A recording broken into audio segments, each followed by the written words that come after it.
Tahun 2024 menyaksikan pelbagai pelaburan bergerak secara berbeza.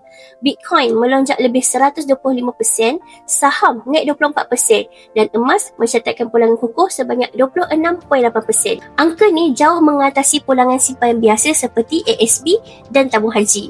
Kelebihan emas ni jelas. Okey, pertama, emas ni stabil dan selamat. Tak seperti aset digital yang boleh naik turun secara drastik, emas ni boleh dipegang secara fizikal. Ia bukan angka digital tapi aset yang sebenar. Yang kedua, sejarah pula membuktikan apabila ekonomi kita goyah, inflasi akan jadi tinggi dan mata wang kita akan jatuh.